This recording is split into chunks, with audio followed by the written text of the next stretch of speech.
Hi, and welcome back to my Arvika tournament.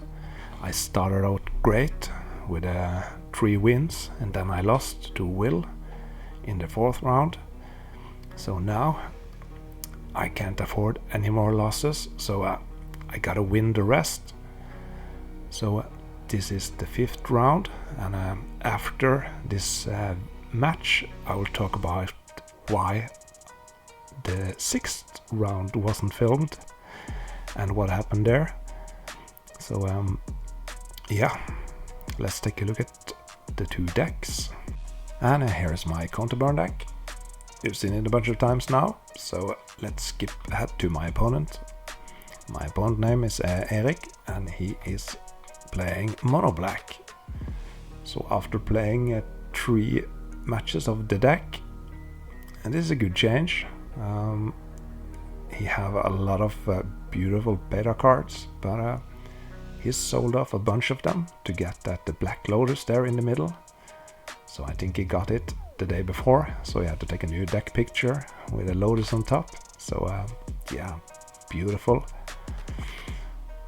Otherwise, a pretty classic black deck. So let's go to the match. Okay, here we go. Game 1. 7-4. Okay, so I'm on the play. Let's do this. It's me to left and Erik to the right. Ooh, and that's a 1-lander with a soul ring. So I have played against Erik before, and I know he's playing black and with sinkholes. Oh no, and I'm mulligan to 5. Don't let it end this way. So I'm just keeping here. I have to put 2 cards on the bottom.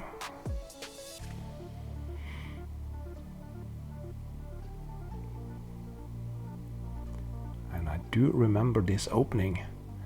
There's a soul ring and a mox and a time twister. Yay! So that's what you can do with a Mox's soul ring, some power. You can mulligan and have a broken opening. So now I have 7 new cards and I just passed the turn. And Erik told me he had a super broken opening in his first 7 cards in hand. But this one is also great with a Jusam. Jusam is really hard for the counterburn because it's a 5/5. So I need to use 2 cards to get rid of it. 3 mana for a dib into a time walk. Okay, fantastic. Take a damage during my upkeep.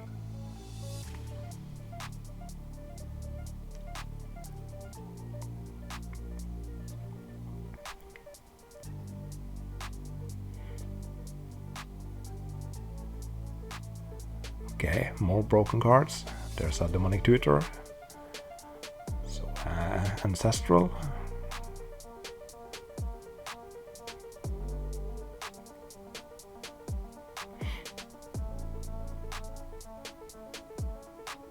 I have 1 mana floating.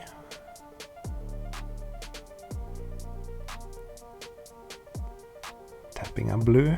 Okay. There's an ancestral. 3 more cards. Fair magic all over. And this is the counterburn deck performing at its finest. And of course more restricted cards. Black Lotus hits the table. So I think I have a counter spell since I played the Lotus.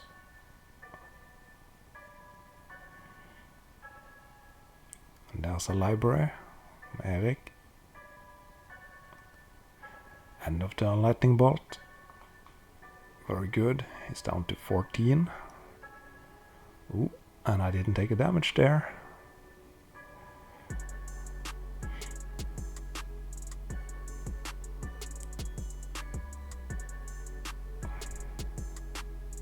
I guess I'm too high on all my power.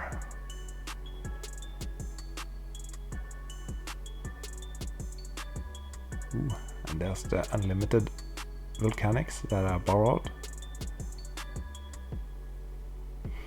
I talk about it, and has a Wheel of Fortune. Wow. I still have 6 mana open. Here we can do some shenanigans.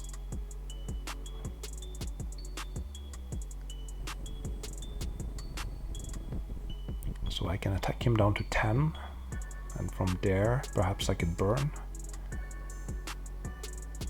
I don't remember everything, but I do remember I had a really broken opening with my mulligan into 5.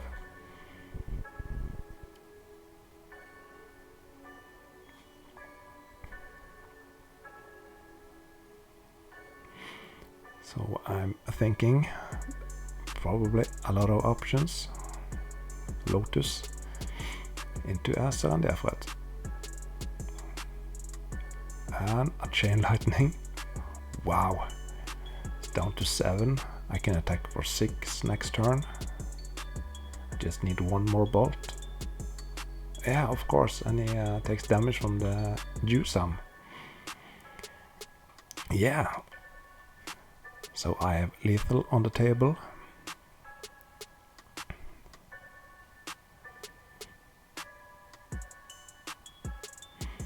Activating his library. Okay, Dark Ritual into a Hypnotic. Yeah. And there is a mana drain. Okay, so then is it over?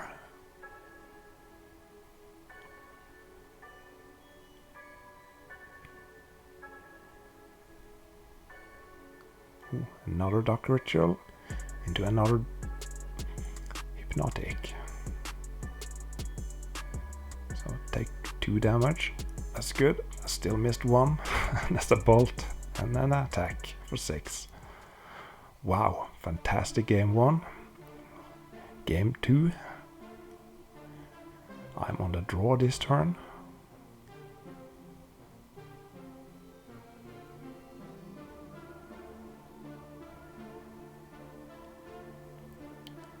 Eric starts out with a library. Oh, and I have as well, on the draw. Even better. Of course, I know he's playing with sinkholes, so I might not have that library for the entire game.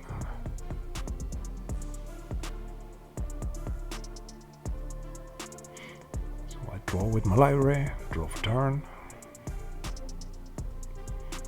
Play a land. And an orc. The hero.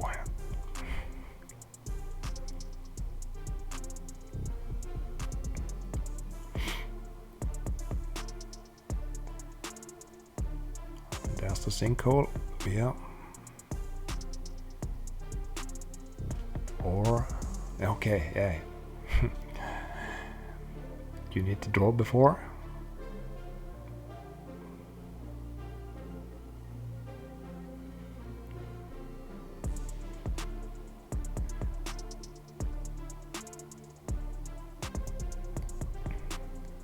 Ooh, a Lotus. Sacking it for triple blue, casting Ancestral.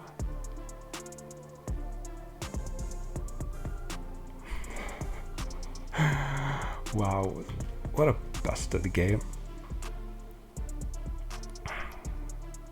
Yeah. Okay, 1 blue for a flying man.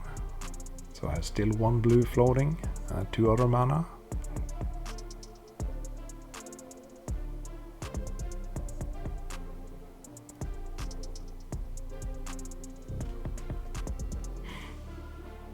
Factory.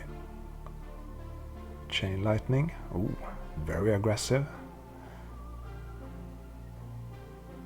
And I had a 1 blue floating, so I cast a Psionic Blast as well. He's down to 11. I'm playing it really aggressively. Perhaps I have a draw 7 effect here. because he have some problem creatures.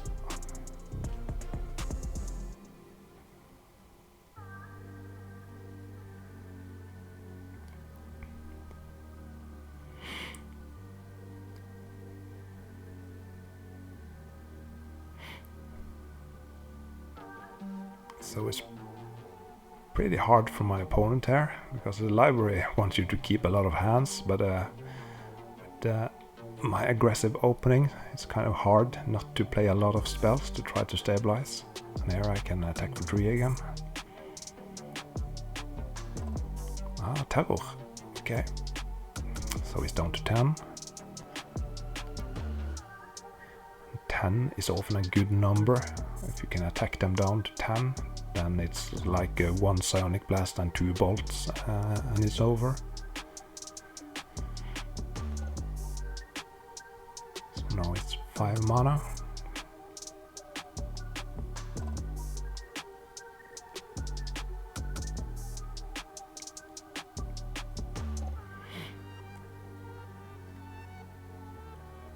Ooh, Ascender.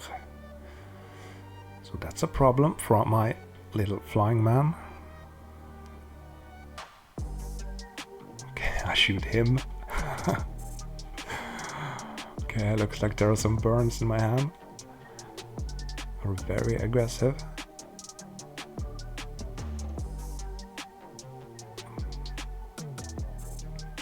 And I just passed the turn. Should be. I think I should have a draw 7 here or a Sonic Blast. Otherwise, shooting him seems pretty aggressive. Then again, if he wants to attack me, I can attack him back.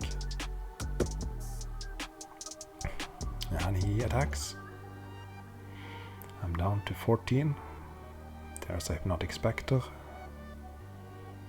And now Black Knight. Okay, so he's going off. Okay. There is the last Sonic, and there's the Bolt. Wow. Very aggressive. And it's over.